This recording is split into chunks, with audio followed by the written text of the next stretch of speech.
properties and in property investing.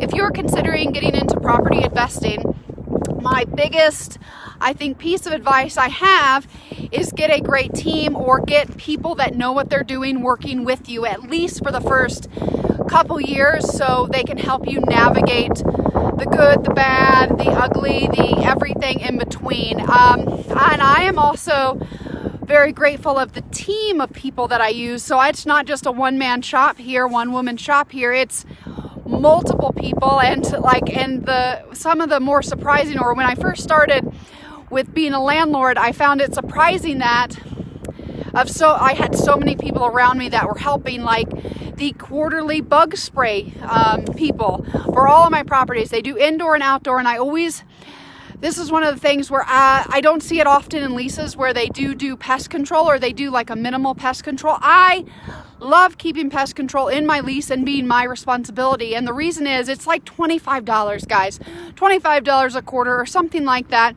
And it's eyes and ears at your place. So they go outside and inside. And what I like about these individuals is it's part of the lease. So the tenants do know that you are supplying the Terminex or the pest control, but it's also, people don't pay much attention to these pest control individuals, so they're not going to clean up the house like they would if a landlord were coming over.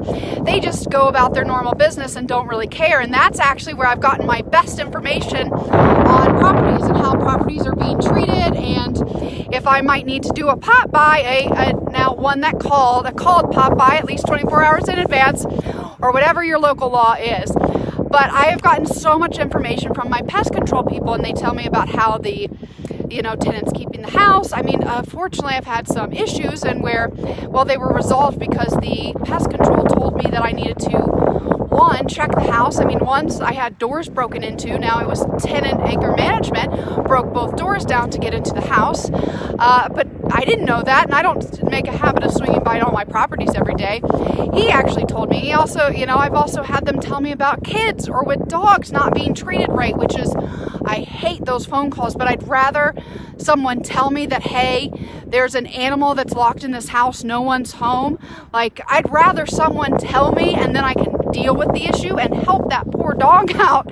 Or I've unfortunately had them tell me about what's happening with kids and little kids, which I always hate to hear, but I'd much rather get to know so I can help prevent a potential issue for, this dog or children. Never like to hear it, but I'd rather know than not know. And I've gotten my best information, or the most significant information, from pest control or my lawn person. I do the lawns once a month, so it's not high maintenance, but I do the lawns once a month for all of my properties, unless they're condos or townhomes, but for all single family homes.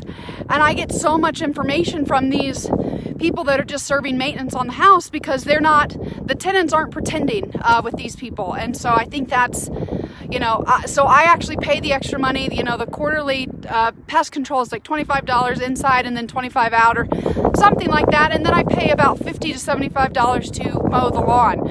It's a little lawn, so it's worth the money for me just to prevent potentially a bad scenario. So it's like little risk, little reward.